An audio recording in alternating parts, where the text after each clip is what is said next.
E aí galera, beleza? Tudo bem com vocês? Ontem não teve vídeo aqui no canal porque eu resolvi tirar uma folga e também eu estava de ressaca do Bahia ter dado 3-0 no Juventude e agora ter voltado à disputa do título do Campeonato Brasileiro e agora todo o vídeo aqui nesse canal vai ser uma saga, a saga rumo ao título do Brasileirão da Série A. Atualizações, infelizmente o Flamengo venceu o Atlético Mineiro. Quase que a gente consegue ter mantido o empate ali, que o Atlético, no caso, teria conseguido, né? É porque o Atlético é como se fosse o Bahia ali, entendeu? É isso. Mas o Flamengo venceu, só que eu não joguei a toalha ainda não. Você acha que eu joguei a toalha? Tipo assim, se a gente vencer o jogamento, fica 5 pontos. 5 pontos dá pra tirar, então ainda não joguei a toalha. Se voltar a abrir larga vantagem, aí eu volto a jogar a toalha. Mas se voltar também a ter pouco, aí eu pego a toalha de novo. É assim que funciona. Minha mente funciona assim, entendeu? A racionalidade, já falei, racionalidade não existe. Às vezes eu analiso uma coisa racionalmente, mas muitas vezes, na maioria até, eu acho que é mais emoção. É mais passionalidade mesmo. E esse vídeo aqui vai dividir em duas partes. A primeira é uma reflexão e um debate geral também sobre futebol, de toda a trajetória do Bahia, um pouco da minha história também como torcedor, né? E depois comentar sobre a briga para não cair e sobre o esporte especificamente, um ponto que eu esqueci de comentar no vídeo pós-rodada, que eu vou comentar aqui agora. Mas vamos lá. É o seguinte, eu quis trazer essa reflexão aqui hoje sobre como dar certo em time de futebol. E muita gente vai falar dinheiro, gestão, bons jogadores, tudo isso realmente é essencial para que dê certo. Eu diria que o dinheiro é o fator principal. Por que o dinheiro é o fator principal? Porque o dinheiro é o que move o futebol. Você não consegue hoje em dia brigar por título e ter um time competitivo sem dinheiro. Isso é óbvio. Só que tem que estar atrelado à gestão. Eu vou dar dois exemplos aqui.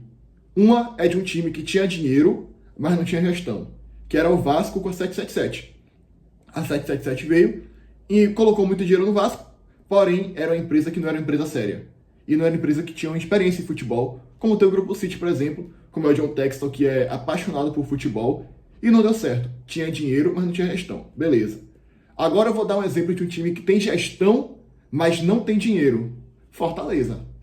E muita gente cansou de avisar. Esse vídeo aqui ia ser só sobre o Bahia e o Sport, mas o Fortaleza vai entrar no balaio também, tá? Muita gente cansou de avisar. Cuidado. Vocês têm uma boa gestão, mas sem dinheiro, sem investimento, vocês não vão ganhar nada. Não, que é isso, estão fazendo boa campanha. Eu entendo o torcedor, eu também sou assim. Seu time tá bem, você não tá nem aí.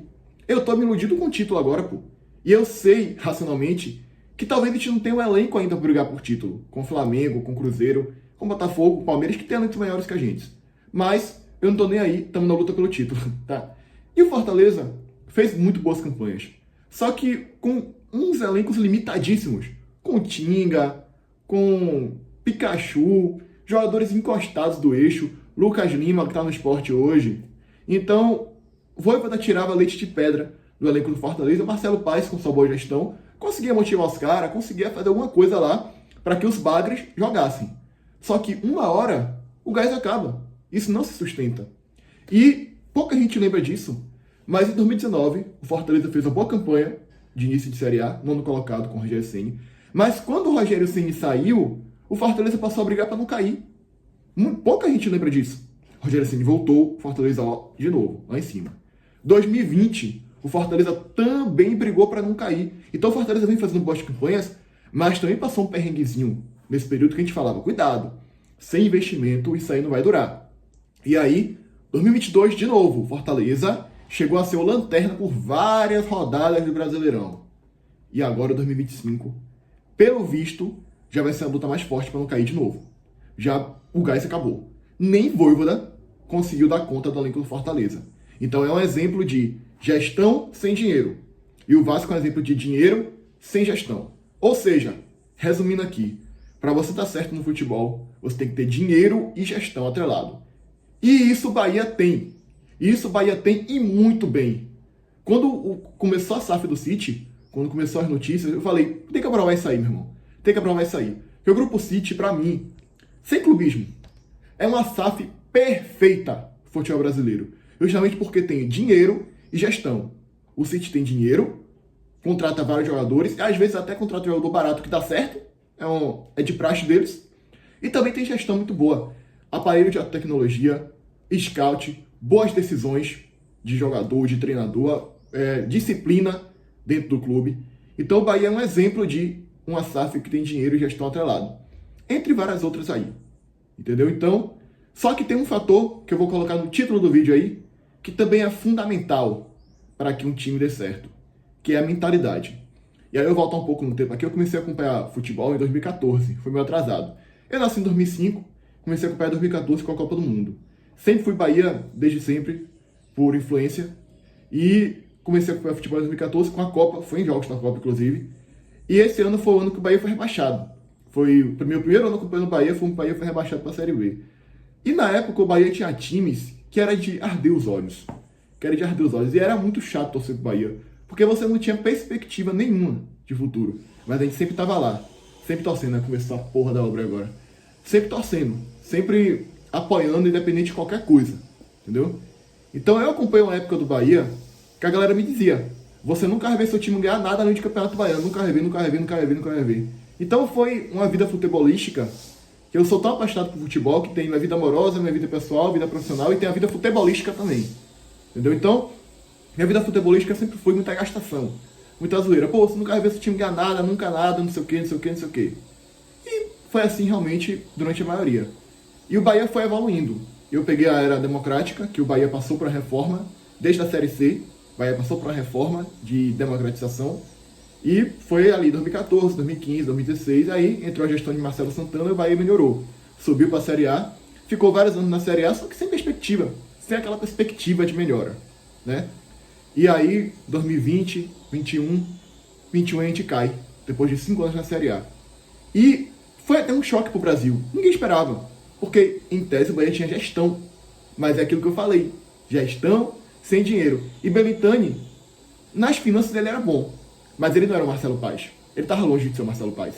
Belintani, no futebol, era horroroso. E o Bahia estava muito mal no futebol. E a gente cai para a Série B, e a gente sobe, e nesse embrolho de subir, foi quando estava tendo a SAF. E, cara, quando o Cruzeiro virou SAF, alguma coisa me dizia que o Bahia ia virar. Pô. Eu sempre tive muita fé. Irmão, vamos virar SAF, vamos brigar por título. Vai vir um shake rico aí. E veio o melhor de todos, que é o Grupo City. E aí, eu acho que agora eu tô chegando no ponto que eu quero chegar. Mentalidade. Vou tentar recuperar para vocês aí, quem sabe botar até na capa do título do vídeo se eu conseguir recuperar, que é o seguinte: na época de Belintani, uma coisa que a gente mais criticava em Belintani era só mentalidade. Porque tudo bem que o Bahia não tinha elenco para brigar longe, só que o América Mineiro, com elenco limitado, foi para Libertadores. O Fortaleza, com elenco limitado, também foi para Libertadores. E Belintani sempre ficava naquela.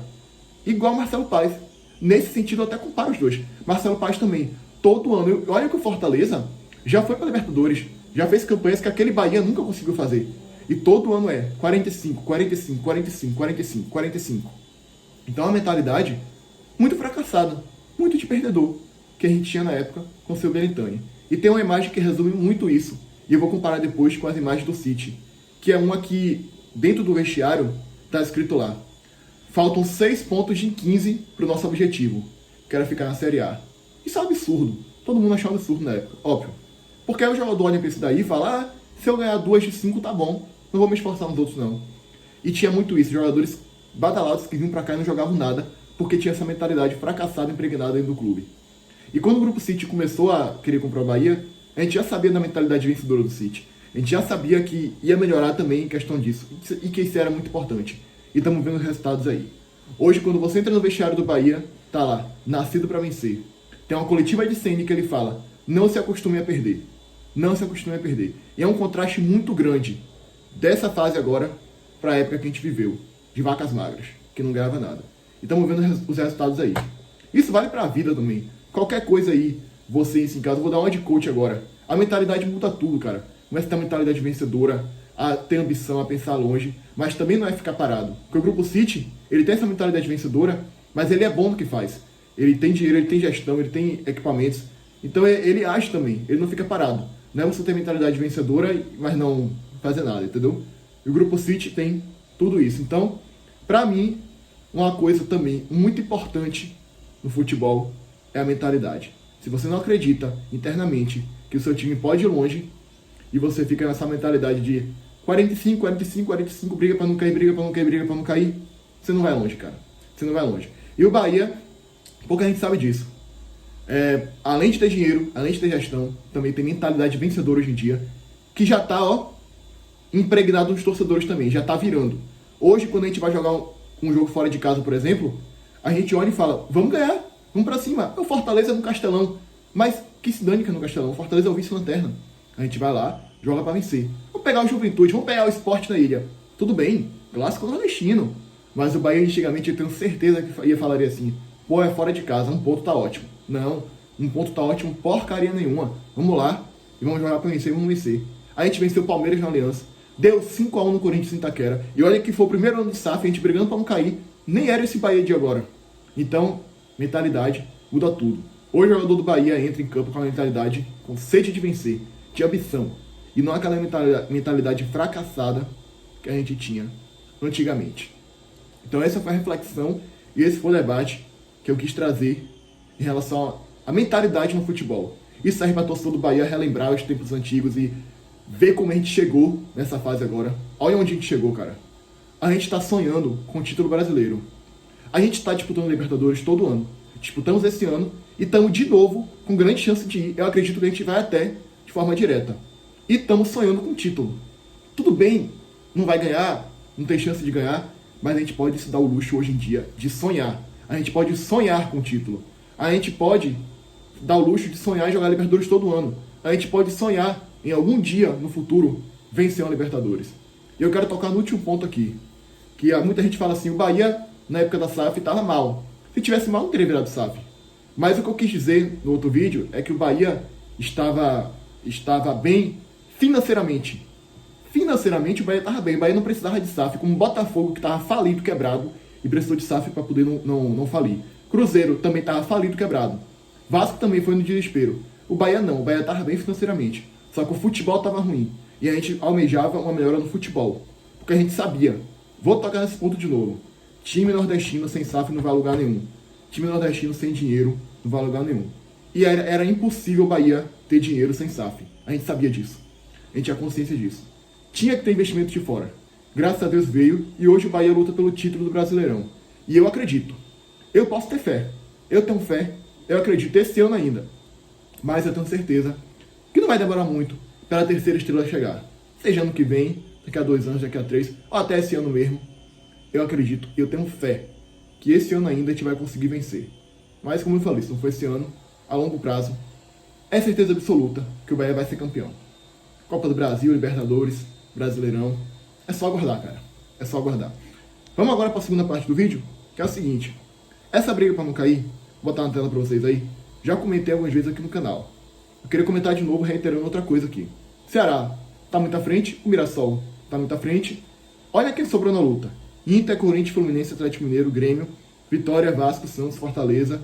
E aí Juventude Sport, que eu coloco como já rebaixado. Pra mim, sempre tem 2 times aí que vão... já estão rebaixados. Já foi Cuiabá, Atlético Goianiense, já foi América, Curitiba. Sempre tem os 2 ali que já são rebaixados na metade do campeonato. Eu acho que é Juventude Sport, esses 2 esse ano. E aí sobra Fortaleza, Santos, os times que eu já falei. Vamos supor que o Vitória caia. Que o Vitória seja rebaixado. Sobra uma vaga. E eu falei que, se fosse Fortaleza, não ia ter graça. De fato, em comparação com outros times grandes, não tem. Só que o rebaixamento do Fortaleza não é rebaixamento do time grande, entretenimento. Mas também é impactante. Pra mim, do Nordeste, pra gente do Nordeste, mais ainda. Mas a galera de fora também, o Fortaleza estava na Libertadores. Vim fazendo boas campanhas. Então, vai ser muito engraçado ver o Fortaleza cair, pô. Depois de tanta soberba, depois de rebaixar o Bahia, depois de se achar o Real Madrid do Nordeste, ser rebaixado, seria muito engraçado também, cara. Então, qualquer um que caia aqui agora, se o Ceará, é torcer pro Ceará e Mirassol, continuar nessa pegada. Porque quanto mais eles cedo eles escaparem do rebaixamento, a gente vai ter um entretenimento muito bom aí, cara. Seja um Fluminense caindo, um Corinthians caindo, um Atlético Mineiro caindo, um Grêmio caindo, um Vasco caindo, um Santos caindo, de novo, um Fortaleza caindo. Vai ser muito interessante ver. E eu tô aqui de camarote, é muito bom isso, cara. Você tá aqui de camarote, só vendo o circo pegar fogo. Só vendo a merda acontecer. Se chegar na última rodada, o Bahia, vamos supor, tá em terceiro colocado, não tem chance de título. Já tá na Libertadores direto. Você acha que eu vou assistir o jogo do Bahia na última rodada? A não ser que fosse uma festa na torcida na Fonte Nova pra ver a festa. Não, vai ser no Maracanã. Eu vou ficar acompanhando a luta pra não cair. Eu tenho um ponto que eu sempre trago aqui. A luta pra não cair É o engraçado do Brasileirão. É o entretenimento do Brasileirão. As outras lutas, beleza. Seu time tá ótimo. Mas você aí, se seu time chegar na última rodada já campeão, você vai ficar ocupando a luta pra não cair, cara. É de praxe isso aí. É de praxe. Entendeu? Até ano passado o Bahia tava lutando por Libertadores na última rodada. Eu ocupei o Bahia, claro. Mas eu deixei na segunda tela ali pra ver o rebaixamento. Eu amo a luta pra não cair, cara. Porque sempre tem time grande na disputa. E esse ano, mais uma vez, vai ser entretenimento puro e alguém vai de base. Alguém vai de base. Isso que é muito foda, cara. Alguém vai de base. E eu quero ver quem é que vai. Quero ver quem é que vai pra Série B. E agora, o último ponto que eu falei, que é falar do esporte aqui, que é uma coisa que eu tenho notado e tenho observado. O Vasco estava ganhando do Inter no final de semana e estava indo a 17 pontos. Onde eu quero chegar com isso? O 16º tinha 17 pontos, pô. E mesmo o Vasco tendo empatado, a análise continua. Olha quanto time grande tem na disputa. Olha isso. Olha os pontos. Sabe onde eu quero chegar com isso? O ponto de corte esse ano vai ser altíssimo. Altíssimo. Sempre tem isso, né? Pô, na minha vez o ponto de corte era 48. Na vez do outro time era 30. E é injusto mesmo. Em 2021, o Bahia caiu com 43 pontos. Tinha um time até melhor do que o time de 2020, que ficou com 44. Um pontinho a mais só. E teria caído em 2021. Então tem essa injustiça mesmo que acontece. Eu tenho o que fazer. Eu prevejo um ponto de corte esse ano altíssimo. Pique 2013. 2013 o Fluminense caiu com 46. Em campo. Depois foi lá no tapetão, né? Mas em campo o Fluminense caiu com 46. Eu não duvidaria esse ano de um time cair com 46. Linkando ao esporte. Vocês deram mais azar ainda, cara. Porque além de ter que fazer uma recuperação incrível, tem chance desse ponto de corte aí ser 46 pontos. E aí, mesmo que o esporte faça 41, supondo aqui, uma arrancada espetacular de Daniel Paulista, 41 pontos, ainda assim, pode cair, cara. Ainda deu esse azar a mais. É inacreditável, tá? O esporte esse ano, cara, é inacreditável. Além de tudo dar errado, ainda pode pegar um dos maiores pontos de corte da história da Série A e com esses times aqui lutando pra não cair. Só time grande, cara. Inter, Corinthians, Fluminense, Atlético Mineiro, Grêmio, Vasco. É inacreditável, cara. Então era esse ponto que eu queria pegar aqui, que eu venho observando. O ponto de corte esse ano vai ser altíssimo. 46, 47. Eu vou falar uma coisa aqui. Pra você ficar tranquilo de vez pra não cair, de vez, tem que fazer 50 pontos. Tô brincando, não. Tem que fazer 50 pontos, meu irmão, esse ano. Vai ser pique 2013 e vai ser muito massa de acompanhar. Mas muito massa de acompanhar, cara. Como eu falei, você só tá tranquilo na Série A hoje em dia se você estiver no G6. Se você tiver do São Paulo pra baixo, você tá correndo risco de rebaixamento. Esse é o nosso campeonato. Esse é o Brasileiro na Série A, que eu sempre vou enaltecer aqui por causa disso. É muito foda, cara. É muito foda. Então, galera, esse foi o vídeo de hoje. Um vídeo, pra mim, de utilidade pública aí, falando sobre como fazer futebol, sobre como o time dá certo. Serve pro Bahia, como eu falei, serve pro torcedor do Bahia relembrar como a gente chegou até aqui, relembrar as vacas magras. E outros times também verem o relato e verem, pô, é isso aí que meu clube precisa. É isso aí que precisa pra dar certo no futebol. Então é isso, galera. Até o próximo vídeo, beleza? Fui. Não se esquece de se inscrever. Se inscreve, deixa o like, compartilha e comenta. Agora sim, fui.